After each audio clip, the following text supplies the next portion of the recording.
सवाल है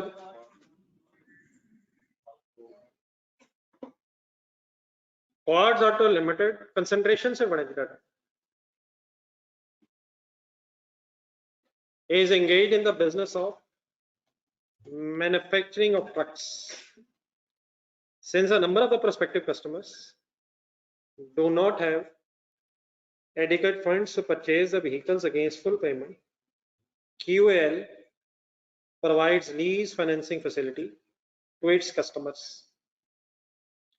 It expects to receive a return at the rate of 15% per annum on amount of lease finance.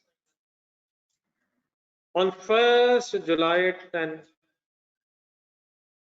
Quartz Auto Limited sold 7 trucks to Emerald Goods Transport Company on lease. Centre समझ आता? Quartz auto limited कौन था? Trucks का manufacturer. क्या किया उसने? 7 truck बेच दिए। किसको? EGTC को। किस पे? क्या मतलब बेच दिए लीज पे? बेच दिए लेकिन पैसे इंस्टॉलमेंट्स में लेगा। तो अच्छा वाला मैन्युफैक्चरर कौन बन गया है? Laser. The terms of the lease and related information is as follows. Number 1, lease period is 4 years. डर रहे बगैर पढ़ते जाइएगा, एग्जामिनर तंग करता है। Extendable up to the expected useful life of truck, that is, बताएं लीज टर्म 4 years है 5 years है? अभी फाइनल नहीं है शायद, एक्सटेंडेबल है, पता नहीं अब एक्सटेंड होना या नहीं होना, अभी पता नहीं। What is the lease term? 4 years, लेकिन कहां तक जा सकती है? हाँ यहां से, लेकिन एक चीज पता चल गई कि लीज फाइनेंस लीज है। वो कैसे? 4/5 अनलेस इकोनॉमिक लाइफ कुछ और मिल जाए। लीज टर्म अभी फाइनल नहीं हुई है। EGTC has guaranteed, EGTC कौन है? Lessee has guaranteed a residual value of 360,000 for each truck till the end of 4th year. GRV lessee है. However, guarantee would lapse if the lease term is extended to the 5th year. तो बताएं 360 कब है कब नहीं है? तो अभी हमें क्योंकि 4 year है 5 year है पता नहीं है, तो इसलिए अभी भी ये डिसाइडेड नहीं है कि क्या है। आखिरी वर्ड्स अंडरलाइन करें। Lessee EGTC will return the truck at the end of the lease term. हाँ क्या पता चल गया है? वापस एसेट नहीं आना। Ownership is not expected to be transferred at the end of the lease term. Therefore फिर तो ये लीज फाइनेंस लीज नहीं। और जाने दें यार, कितने पॉइंट्स हैं टोटल? कौन कौन से? Ownership transfer,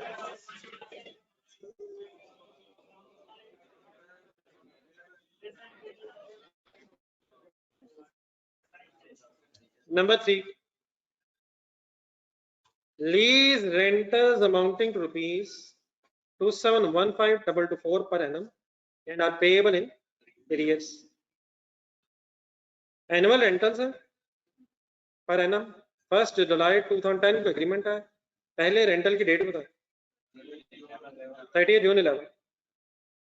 Cost of each truck is 9 lakh. Price in case of outright sale का मतलब बताएं। आउटराइट बेच दें, अभी बेच दें, नहीं अदरवाइज आउटराइट अभी बेच दें, इमीडिएट सेल। अगर आज ही बेच दें तो कितने का बेच देते? कितने वाला कितने पे बेच देते? 9 लाख वाला 1350 पे बेच देते। What is 9 lakh cost? What is 13,50,000 sale price? बाकी सोच लेते हैं अभी बाकी चीज। Expected residual value of each truck eight the end of 4th and 5th year is 150,000 and 100,000 respectively. क्या है ये? एक रेजिडुअल वैल्यू दी हुई है, गारंटीड है अनगारंटीड है? अभी फाइनली हम नहीं कुछ कह सकते। अब आए requirement. Assuming that QL and EGTC lesser lessee intend to extend the lease for a period of, examiner जानबूझ के तंग करता है, अब सस्पेंस खत्म करती है। अंडरलाइन कर लें फाइनली लीस्ट टर्म बताएंगे। Prepare the books of QL। क्या क्या करना है? जनरल एंट्रीज नोट बनाना है for including financial statements. Lessor का अगर नोट हो तो तीन चीजें ध्यान में फिर ले आए। मैच्योरिटी एनालिसिस है, रिकंसिलिएशन है। फाइनेंस फीस लेसर अगर हो तो रिकंसिलिएशन, मैच्योरिटी एनालिसिस और नेगेटिव पैराग्राफ है, स्केड्यूल नहीं है। क्यूएल कौन है? Manufacturer laser. जनरल एंट्रीज करनी है। लीज टर्म कितनी फाइनल हुई है? अच्छा 5 ईयर में रखे, जरा सवाल दोबारा पढ़ लो। पॉइंट 1 में जाए। अब लीज टर्म क्या है? 5 साल। पॉइंट नंबर 2 फाइनल करें। गारंटी अब लैप्स है, अब लेसी की कोई गारंटी नहीं है। लास्ट पॉइंट में है। अब ये जो रेजुअल वाली दी हुई है कौन सी वाली एप्लीकेबल हो जाएगी? लाख वाली, 5 साल बाद वाली, eight the end of the lease term. लेकिन ये गारंटीड है या अनगारंटीड है? अब इसकी इंफॉर्मेशन नहीं है तो ये अनगारंटीड कंसीडर होगी, सिर्फ लाख। लेकिन ये पर ट्रक है, शायद ये ढूंढ ले, ईच ट्रक दी हुई है। वर्किंग कर पे देखते हैं कहाँ का मसला है।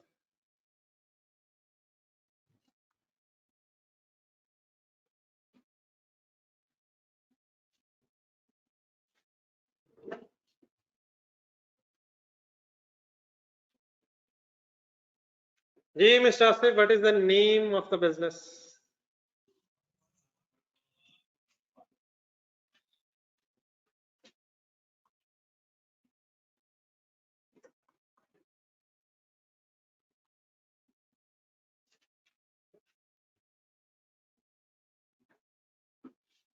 जी रिक्वायरमेंट है general entries in the books of, sorry general entry books हो गई। General entries for the year ended 30 June.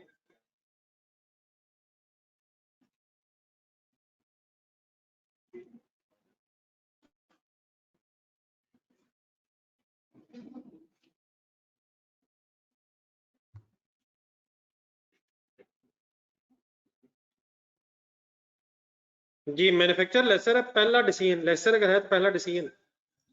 Finance से ऑपरेटिंग, एक लाइन में जल्दी से कंक्लूड कर दें। Lease is a finance lease operating. वैसे तो ऊपर कहीं वर्ड भी वो यूज कर रहा है फाइनेंस लीज, लेकिन मिल गई कंडीशन तो लिखे थे।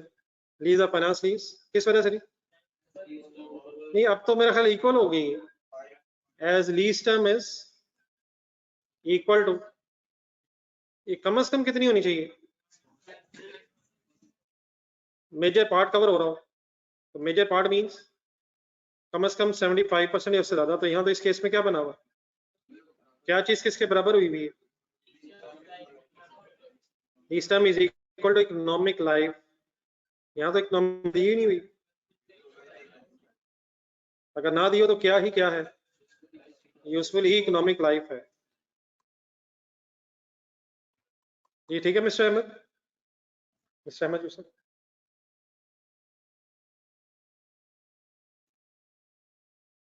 जी एनी कंफ्यूजन? जी नेक्स्ट डेट बोलो। 1 जुलाई 10। क्या होना है इस दिन? हम कंसंट्रेट कीजिएगा प्लीज, अब बातें सारी होगी नहीं, बस फिगर्स ढूंढनी है। किसकी बुक्स में वर्किंग हो रही है? Manufacturer less. फर्स्ट एंट्री किस चीज की करें? अब कल हमने यकीनन एक फिनिश गुड्स वाली भी एंट्री की है, लेकिन डेफिनेटली वो कंपल्सरी नहीं है, फिनिश गुड्स बन गई हैं। अब तो लीज की गेम शुरू हो रही है। तो डबल एंट्री अगर बनवा दें, फिगर्स अगर ढूंढवा दें तो सब कुछ इजी हो जाएगा, आराम से लिख लें। हेडिंग्स बोल दें डबल एंट्री की, विदाउट एनी अमाउंट आप भी हेडिंग्स लिख लें। Lease receivable debit, lease receivable debit, sale credit, cost of sale debit, stock credit.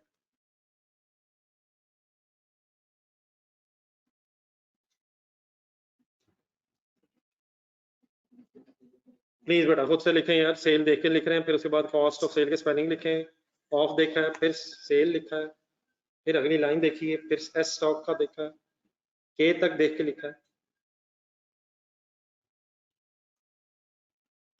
Please receiver किस अमाउंट से डेबिट, एक एक वर्किंग के बैंक ही नीचे आ गए। नेट इन्वेस्टमेंट जब भी आपने कैलकुलेट करनी हो, मेरी सजेशन यही है कि पहले ग्रॉस फिगर सामने रखें, फिर प्रेजेंट वैल्यू। ग्रॉस इन्वेस्टमेंट का फार्मूला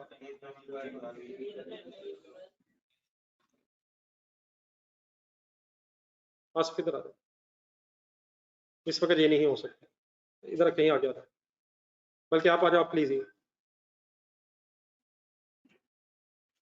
तन्हाई, just like in exam. Gross investment का फार्मूला लिखना छोड़े, फिगर ढूंढे। Any down payment, any rental figure,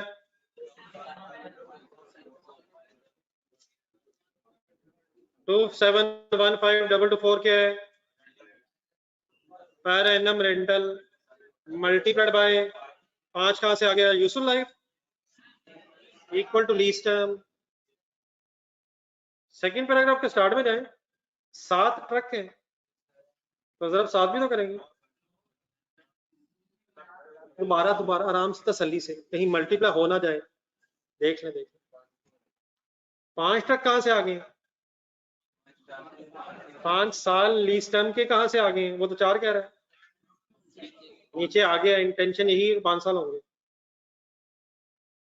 any down payment, any GRV, any GRV वो 3,60,000, गुड लैप्स 5 साल हो गए, lease term is 5 years। No GRV means board पे देखें, लीज पेमेंट पूरी है। लीज पेमेंट के अंदर क्या क्या आता है, डाउन पेमेंट, रेंटल्स, जीआरवी आ सकती है, purchase option, GRV depending on situation. लेकिन परचेज ऑप्शन तब होती है जब ओनरशिप ट्रांसफर होनी हो, या ओनरशिप ट्रांसफर की बहस नहीं, तो फिर जीआरवीज है। इन अदर वर्ड्स वो पे निकालने जो पे नहीं बनाया था हमने सेंटर में लाइन लगा के। ये आज जो सवाल इस वक्त हो रहा है, ये right side of that page है, ये left side of that page है। राइट बेटा, लेफ्ट राइट ही फाइनली हो रहा। Ownership is not expected to be transferred वाली बहस है, तो यहाँ परचेज ऑप्शन वाली बहस नहीं आएगी।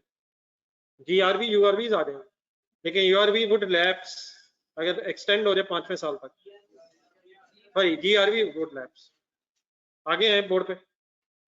Any URV, why it is URV, because of no information of guarantee। लेकिन ये लाख लिखो या जरब 7 करो, जरब 5 साल at the end of the lease term, लेकिन each truck into 7, 60 ट्रक, पहले क्यों नहीं 7? तसल्ली से देखें, इधर 5 उधर 7 है, कमाल है। 5 रेंटल है और 7 ट्रकों की रेजिडुअल वैल्यू है, तो हर साल है ना यार, इनटू 5 भी तो होगा eight the end of the lease term, eight the end of the lease term. लिखे, सॉल्व करें।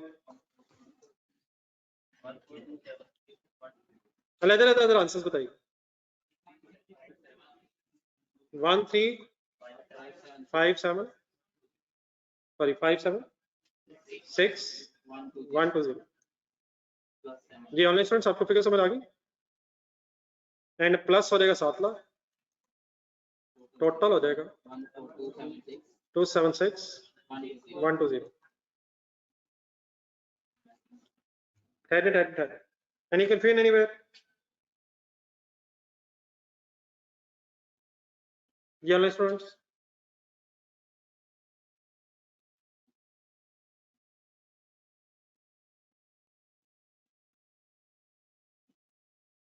नेट इन्वेस्टमेंट की वर्किंग का फॉर्मूला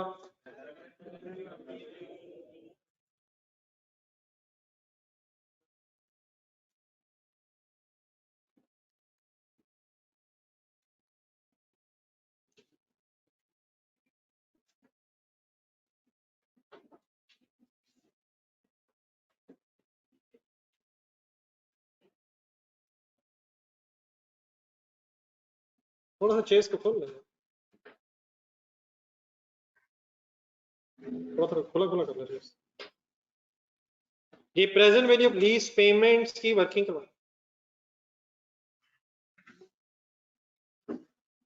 बोले वर्किंग 2715 का एक रेंटल एडवांस में है, ये एरियज में है, एन्युटी लग जाएगा, ढूंढने फिगर्स 1 माइनस 1 प्लस 0.14 ढूंढने कहीं,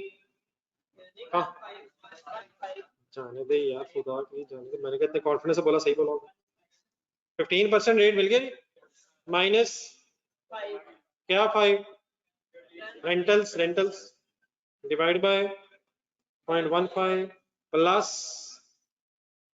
7 लाख इंटू 1 प्लस 0.15 माइनस कौन सा 5 रेंटल वाला नहीं है, अब 5 साल बाद eight the end of the lease term. अगर ये पहला रेंटल एडवांस में होता तो इधर -4 होना था, 4 रह गए थे, उधर फिर भी -5 क्यों होना था। GRV URV applicable eight the end of the lease term. अच्छा, इनके आंसर्स अलग-अलग ही हमेशा आपको चाहिए भी होंगे, हमें अलग पता होनी चाहिए प्रेजेंट वैल्यू ऑफ URV और अलग पता होनी चाहिए present value of lease payment, decision भी लेने, तो अलग लिख के प्लस कीजिएगा, कंबाइन कर लेंगे तो बाद में सॉल्व करना पड़ना।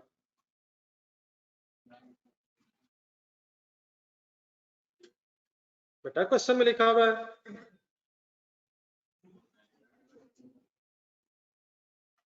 सेकेंड पैराग्राफ में लिखा हुआ है QL sold 7 trucks on lease, number 1। Point number 3 में लिखा हुआ है लीज रेंटल्स, तो लीज के रेंटल्स है, तो 7 ट्रक्स की लीज है, लीज रेंटल बता रहा है, पर ट्रक बता रहा है, पर एनम बता रहा है रेंटल्स, लेकिन एंड में 5 के बाद पॉइंट नंबर 5 में बात कर रहा है तो residual value of each truck बता रहा है। ये पहले ये क्लियर करें कि कहाँ 7 हुआ कहाँ नहीं हुआ, ये रेंटल पर ट्रक है, पर एनम है, लीज कितने ट्रक्स की है 7, एंड में क्यों मल्टीप्लाई पे 7 किया 1 लाख को, वो से एक ट्रक की बताई है और 7 ट्रक्स थे, एनी कंफ्यूजन। ये आंसर्स बताइए लेदर 910185 प्लस 348024, राउंडिंग ऑफ रहने दो यार, टोटल 94498, अलग नाम बताएं और इकट्ठा नाम बताएं।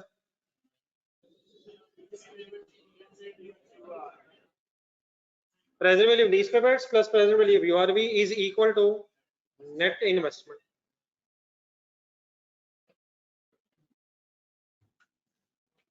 देख ले फिगर्स गलत नहीं है।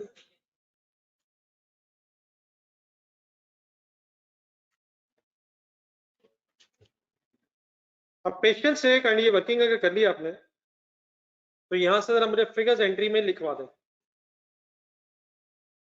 हाँ, इस एंट्री को बस याद कर ही लें आप। Lease receivable debit net investment figure बोले 949876। सेल्स की अमाउंट की फिर नीचे वर्किंग करवा दे, बाद में वहां से उठा लेंगे। Sale is lower of words बोले जी, fair value and present value of lease payments. Fair value ढूंढे, रुक गए लिख लेंगे।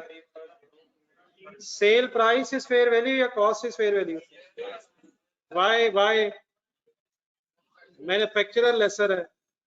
सेल प्राइस ढूंढे, 13,50,000 में कोई मसला, ईच ट्रक दिया हुआ है, मल्टीप्लाइड बाय 7,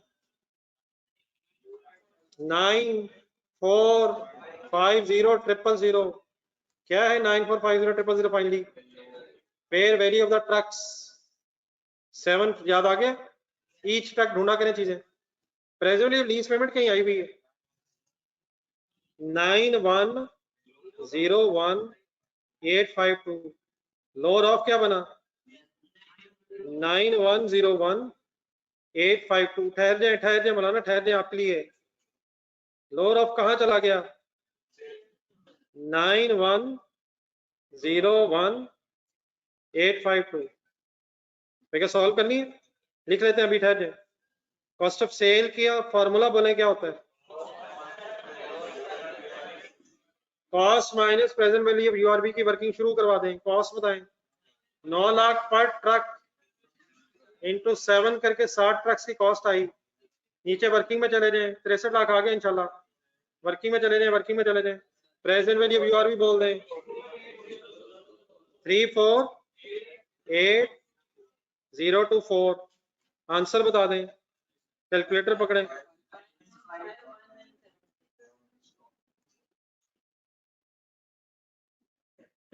ये सेल की तरफ के दोबारा बताइए।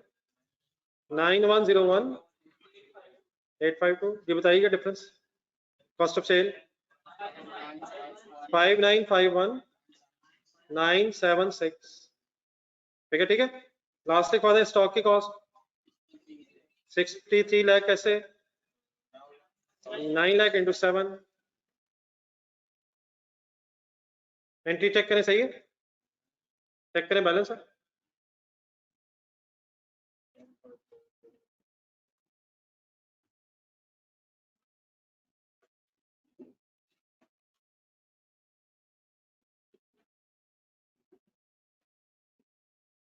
एंट्री बैलेंस है। तो आपने बेटा एंट्री का बैलेंस होने की टेंशन नहीं लेनी। आपने सिर्फ क्या टेंशन लेनी है कि अमाउंट्स कैसे सॉल्व हो रही हैं और किन फिगर्स की बेस पे आ रही हैं। अब आप पहले एंट्री लिख लें, नीचे पे जो दूसरी मैंने वर्किंग की थी वो सामने कर देता हूँ।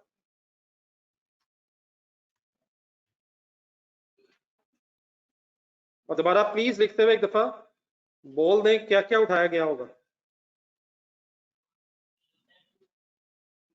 लीज रिसीवेबल डेबिट किससे किससे किससे? बोल दें अपने आप को सुना लें।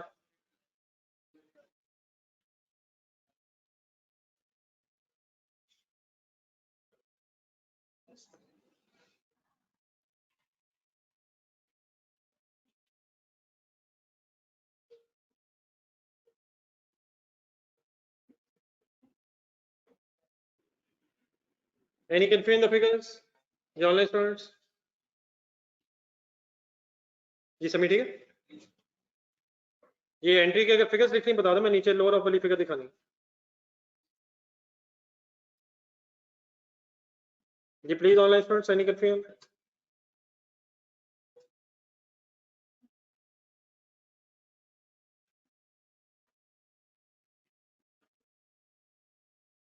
ये लिखें जी, लोअर ऑफ 63 लाख। आखिरी फिगर 9 लाख इंटू 7, 63 लाख। कौन कौन सी फिगर रहेगी? 63 लाख।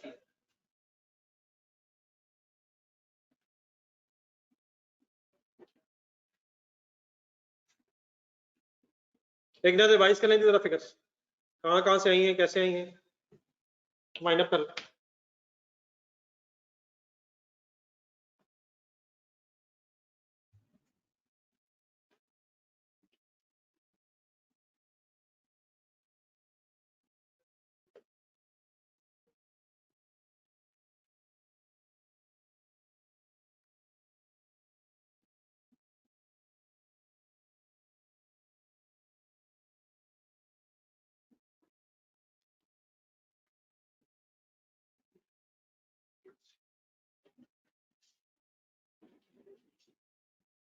जी sir, waiting from your side. चलें आगे जी, ऑनलाइन स्टूडेंट चलें आगे। नेक्स्ट डेट बोले। पहली एंट्री के बाद आप बिल्कुल रिलैक्स हो गए हैं। Every other thing remains as it is, as in simple lesson.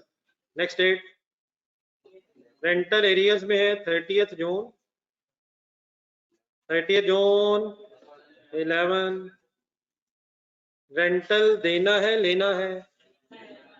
Interest तो नहीं होगा? इंटरेस्ट तो नहीं होगा। उतना ही टेबल बनाए जितना फिलहाल चाहिए, आगे देखते हैं बाद में। आगे का भी आज को मसला हल करते हैं। Date rentals, principal, interest and balance.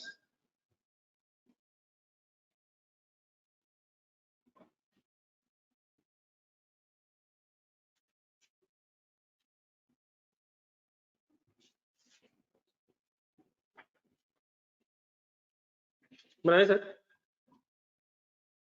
1 जुलाई 10 स्टार्टिंग पॉइंट फाइनल बोल दें, सब फिगर्स बदल गई हैं कितने से, जिससे रिसीवेबल रिकॉर्ड हुआ 9,449,876. Lease receivable is the starting point for lessor. Rental के अमाउंट है 27. करें जी ब्रेकअप करें.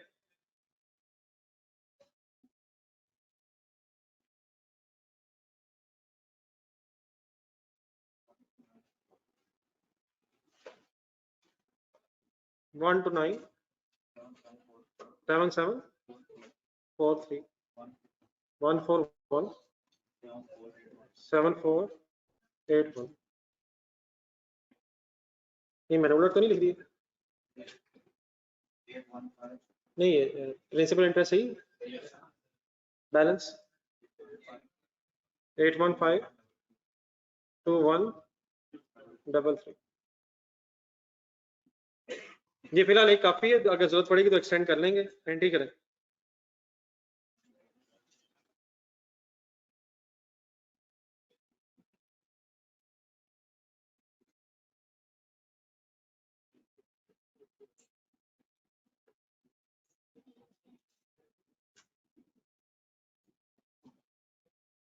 हो गया जी. ये ब्रेकअप समझ आ गई थी. वर्किंग्स करनी ये सैलरी साहब फिगर ठीक है. क्या रेट है, इंटरेस्ट रेट क्या दिया हुआ है, बस साइलेंट है, बगैर रेट की वर्किंग होगी. यूं देख के लिखा है सैलरी साहब, ना करें इतनी मासूमियत. डबल एंट्री बताएं.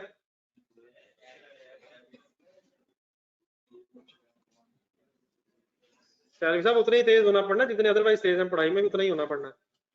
पढ़ाई करते करते ऐसे लगता है जैसे 2 + 2 = 5 है. सरेंडर लीज रिसीवेबल्स है, फिगर बताइए. 1 2 9 1 1 to 9 7 7 4 3. इनकम या रिसीवेबल, जैसी इनकम मनी रिसीव होगी 1 4 1 7 4 8 1. अगले साल रिक्वायर्ड तो नहीं है, लेकिन जरा देखें नेक्स्ट ईयर क्या होना. सेम एंट्री रिपीट होती जाएगी. सेम रेंटल वाली एंट्री हर साल रिपीट हो जाएगी.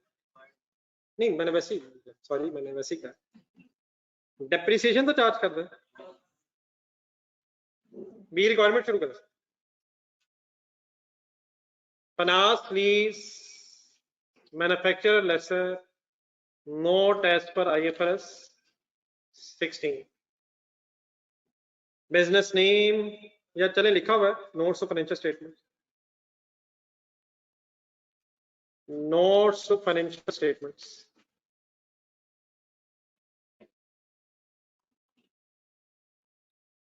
for the year ended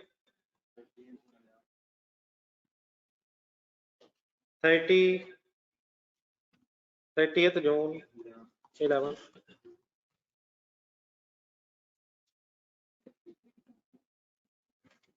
ji maturity analysis पहले बना लें.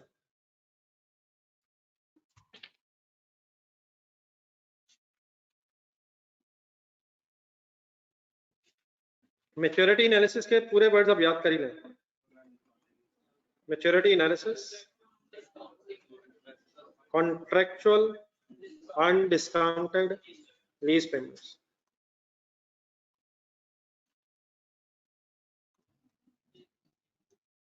लीज पेमेंट्स लिख रहे हैं, रिसीवेबल लिख रहे हैं, कोई इतना इशू नहीं। लीज पेमेंट्स ही फाइनली रिसीवेबल।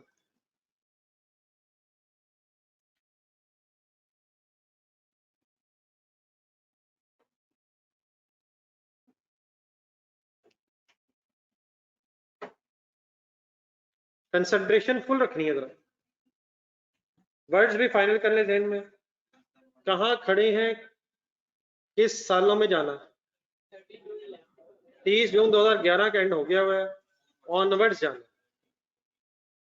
तो कितने रेंटल्स थे जिनमें से कितने हो गए हैं?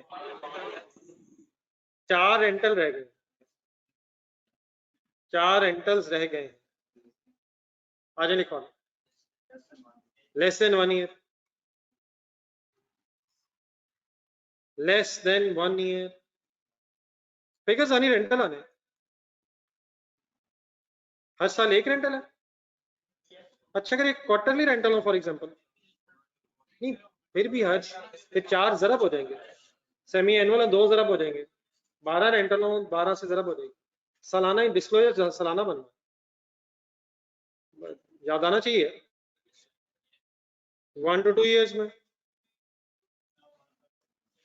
सेम अमाउंट चलती जा रही है, एनुअल रेंटल है। कहाँ तक गेम जाएगी? बना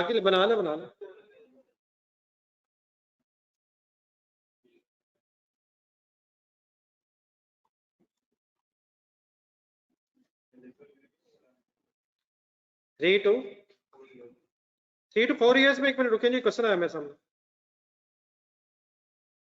3 to 4 ईयर्स में रुके एक मिनट। ये गैलेक्सी जरा ढूंढे, गैलेक्सी क्वेश्चन नंबर 9 है उसका, ये मैच्योरिटी एनालिसिस ढूंढे।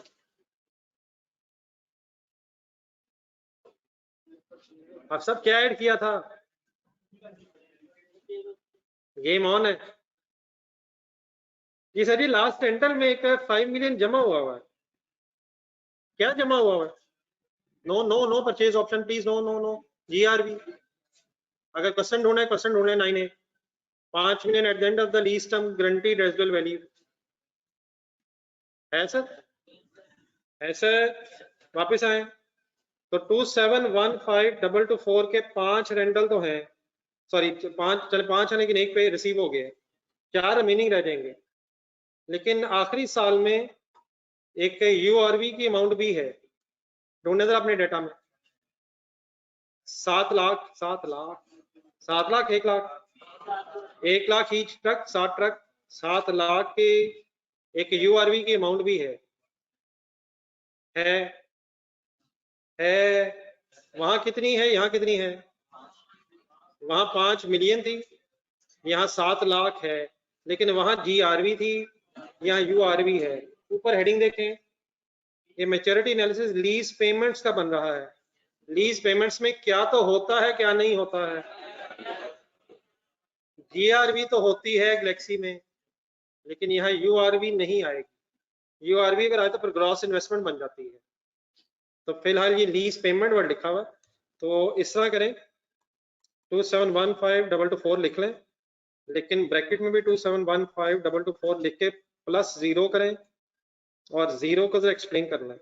यूआरवी is not part of, URV is not part of. ये बात तो समझ आ गई किसी को? क्या समझ आई है? वहां क्या था, क्यों जमा हुआ, यहाँ क्या है, क्यों जमा नहीं हो रहा?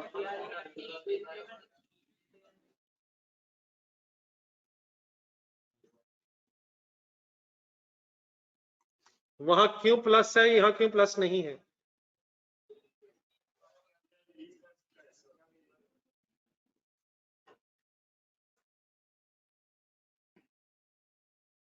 जी ऑनलाइन स्टूडेंट हिम्मत कर रहे हैं, ये फार्मूले याद होने चाहिए सर बात से। अगले कई दिन ये बहस चलनी है अभी, तो मुसलसल इन्वॉल्व रह के गेम आगे बढ़ानी है। टोटल कर देना 10,860 896 sorry.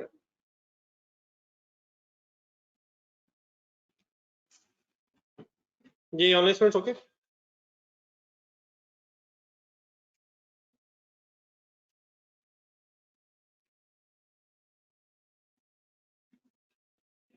Next heading sir.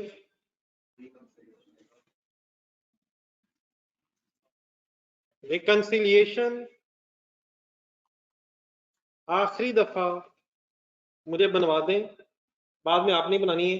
Galaxy सामने रखने हैं रजिस्टर में और डाटा देखें इस सवाल का एज इट इज, वो हेडिंग्स देख के लिखवानी है आपने मुझे। फिगर्स इस सवाल से ढूंढ के बताना है। एक मिनट स्टार्ट कर ले जरा, ढूंढ ले जरा। गैलेक्सी की रिकंसिलिएशन काइंडली सामने रख, पहली हेडिंग बोले।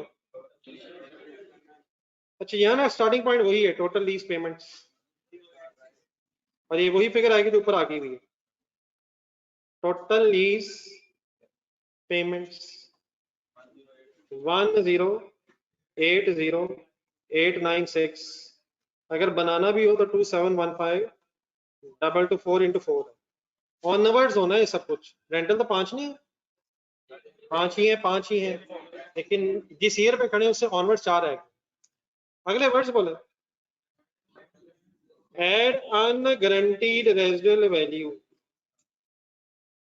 वहां डैश क्यों था, यहाँ डैश की जगह 7 लाख है, अनगारंटीड है, ठीक है। फिगर आ जाएगी इसको प्लस करके, ग्रॉस इन्वेस्टमेंट की अमाउंट बता दो, 11560896। सर जी आपके लिए क्या हो गया, क्यों इस वक्त जज्बाती हो एकदम, कहीं मेटर ना जाए, ना करो ये। ग्रॉस इन्वेस्टमेंट के बाद क्या ढूंढना होता है, लेस, ठीक है। अनअर्न्ड फाइनेंस इनकम है, लेकिन मुझे ये बता दे अनअर्न्ड फाइनेंस इनकम सारी या ऑनवर्ड्स। ऑनवर्ड्स का मीनिंग बताया किस साल के आगे, अनअर्न्ड फाइनेंस इनकम। अच्छा मैंने कल जब लास्ट आपको गैलेक्सी बनवाया था तो मैंने फिर टेबल पूरा करवाया था, लेकिन आज आए जरा बगैर पूरा किए, जरा हिम्मत करके देखें, जरा कंसंट्रेट फुल कर, जरा छोड़ दे छोड़ दे छोड़ दे छोड़ दे, जस्ट एक मिनट, जस्ट एक मिनट। आपको ये पता है कि इन कॉलम्स का टोटल कितना होगा, हाँ जी आपको पता है। रेंटल्स का सम क्या होगा, अपनी एंट्रीज में चले जाएं जो अभी अपने कॉर्ड्स में की, पहली एंट्री देखें, रेंटल्स का सम क्या होगा, ग्रॉस इन्वेस्टमेंट के बराबर सारा सारा सारा सारा। सोचो एक minute, total gross investment rentals का सम होगा, ऐसे ही होगा, ऐसे ही होगा।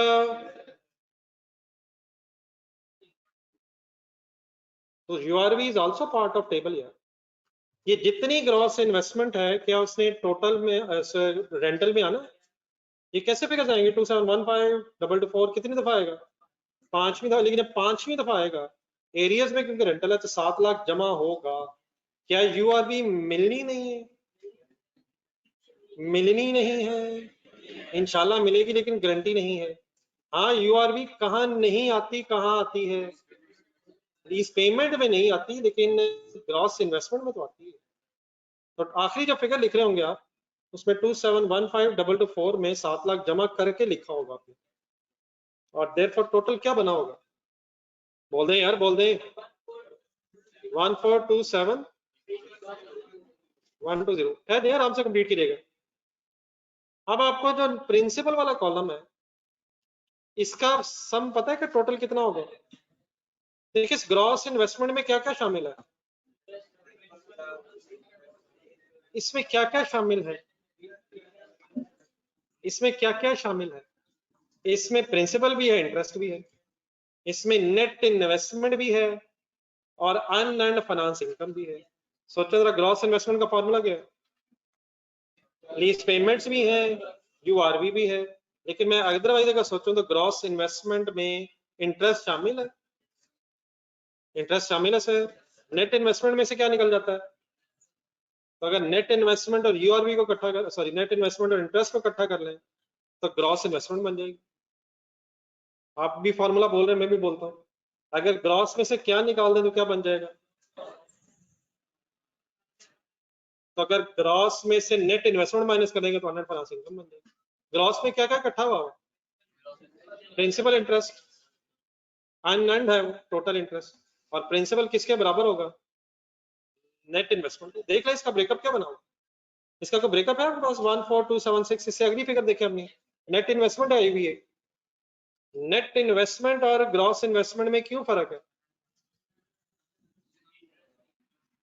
तो अब आपने टेबल शुरू कहां से किया, जरा ढूंढने जरा, ग्रॉस से या नेट से?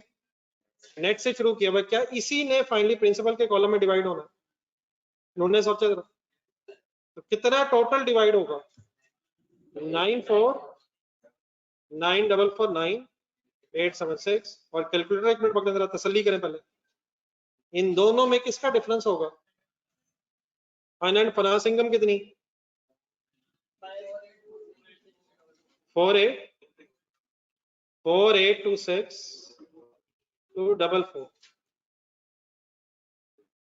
नहीं समझ आया? किस में क्या क्या है और किस में से क्या निकाल दे तो क्या रह जाएगा? ग्रॉस इन्वेस्टमेंट में प्रिंसिपल और इंटरेस्ट दोनों है, अगर प्रिंसिपल निकाल देंगे तो अनएंड फाइनेंस इनकम रह जाएगी। डेफिनेटली टेबल पूरा किया जा सकता है, टाइम वेस्टिंग हो जाएगा, क्या सोचा जा सकता है। अब इंटरेस्ट के कॉलम में एक मिनट आएगा, क्या हमें टोटल अनएंड पड़ता?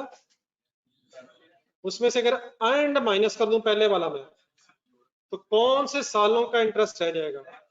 अगले सालों का रह जाएगा। तो टेबल बनाया जा सकता है, टाइम वेस्टिंग हो जाएगा, अगर हिम्मत कर ली है तो शायद टाइम बच सकता है, लेकिन ये ना ये समझ आया है ना वो किया है, नेट इफेक्ट जीरो हो गया। ये मैंने क्या किया 2715 का टोटल 14 मिलियन कैसे हो सकता है? एक रेंटल लिखा ऊपर नीचे इतना बड़ा टोटल आ गया। कौन से मैंने नहीं लिखे हैं अगले? टोटल मुझे पता है, टोटल्स अगर पता है आपको तो बैलेंसिंग फिगर निकल सकती है। तो अपने जरा टेबल में जाए, टोटल्स लिख के जरा कोशिश करें।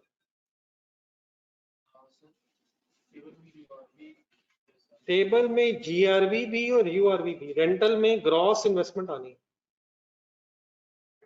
रेंटल्स के कॉलम में परचेज ऑप्शन आती है, रेंटल्स के कॉलम में वो सब कुछ आता है जो आपको रिसीव होना हो। लीज पेमेंट्स भी आनी है, यूआरवी भी आनी है, जीआरवी हो तो वो भी आनी है।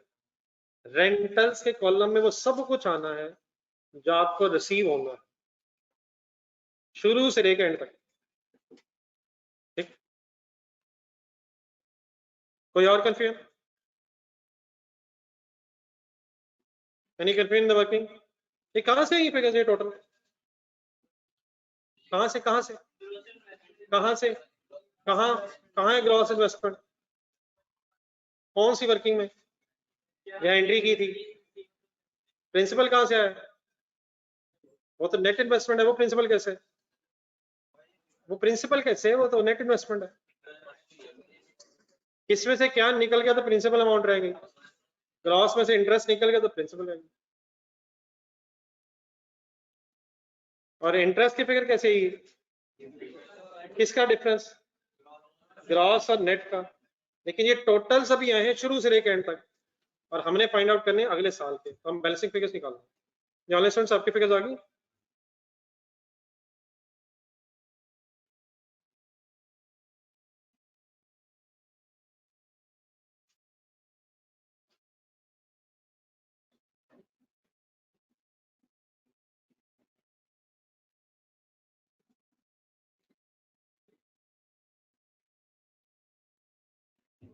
जी सर, ये हमें इनमें से इस वक्त कौन सी चाहिए?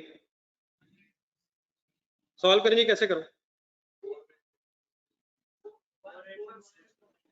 ये टेबल में टोटल लिखनी है सबने, एंट्री की तरफ, डिस्क्लोजर की तरफ आ जाओ। अब ये टेबल देख के बताएं अनएंड फाइनेंस इनकम इस सिचुएशन में कैसे निकालो?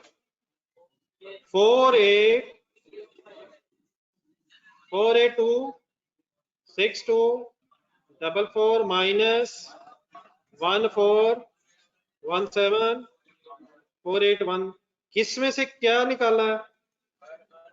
टोटल अनअर्न्ड में से अर्न्ड निकाल दिया है, फ्यूचर का अनअर्न्ड रह गया है। आंसर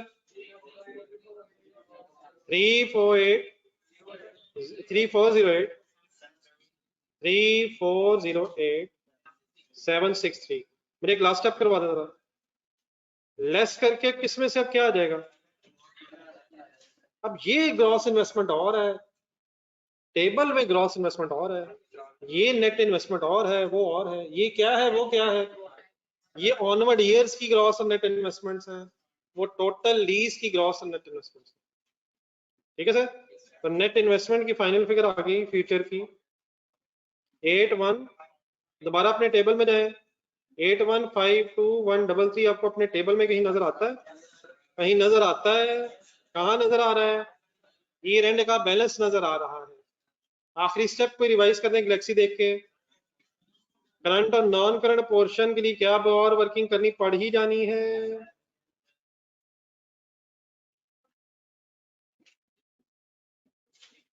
चलिए जी, जितने भी हम वर्किंग से बच रहे थे, लेकिन कितनी की वर्किंग करनी पड़नी है, करें जी, फाइनल करें, ये कंप्लीट करें। हाँ, एक मिनट दो, एक मिनट, सब लोग अपना अपना पूरा करेंगे।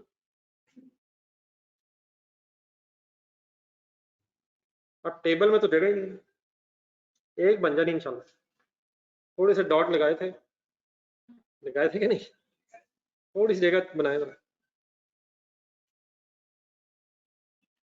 इसका मतलब ये हुआ कि फिर अब नेक्स्ट टाइम याद रखना कि हमें एक और साल की जरूरत पड़नी है प्रिंसिपल के लिए।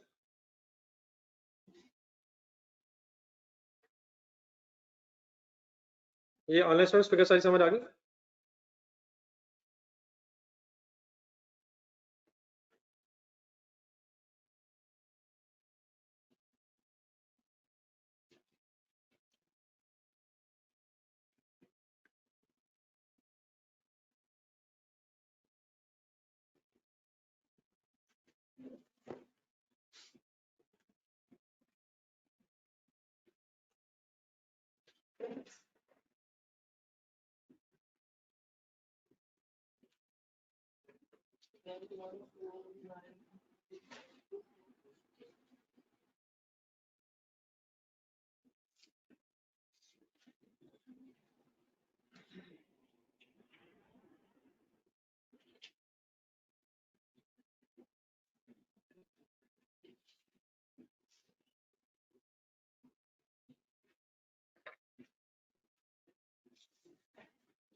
ये current portion non current portion को निकालने की हिम्मत कर रहा हूँ। कैसे? एक और रेंटल की वर्किंग करनी पड़नी है 30 जून 12 के 2715 ब्रेकअप बताइए। 1492 interest 1222820 6659 729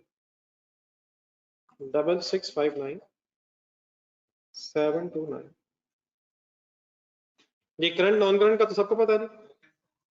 next principle and remaining balance in front of next principle. कर लीजिए, कंप्लीट कर। जो लोग कंप्लीट करते रहे, जरा अपने हाथ से एक इंग्लिश का सेंटेंस लिखें।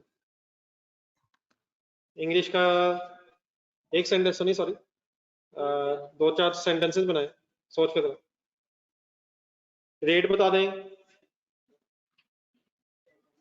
टर्म बता दें, यूआरवी बता दें, एग्रीमेंट बता दें,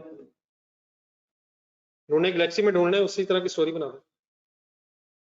हाथ से लिखे, अपने इंडिविजुअल लिखे, ये बोर्ड से पे इंतजार ना कीजिएगा।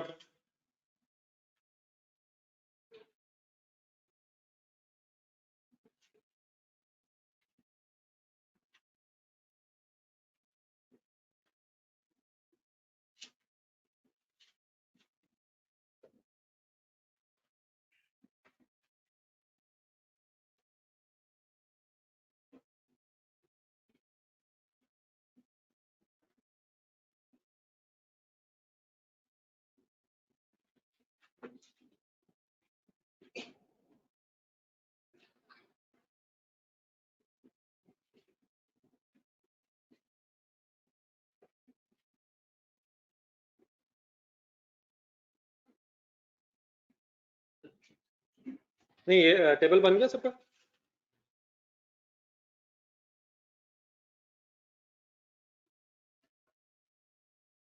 रिकंसिलिएशन में अब फाइनल फिगर्स आएंगी 1492404 एंड नॉन करंट आ जाएगी 6659729।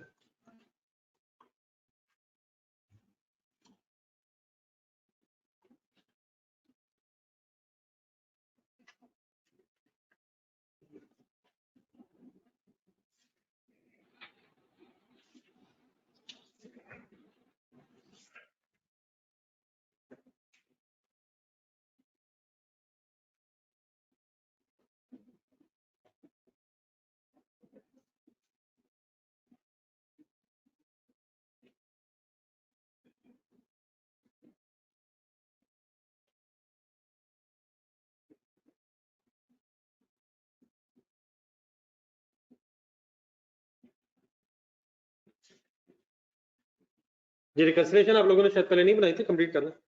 अब सब कुछ कंप्लीट कर लें तो negative paragraph waiting from your side.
ये ऑनलाइन स्टूडेंट्स कंप्लीट करके जरा बताइएगा।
जी सर, ये बनाया को पैराग्राफ?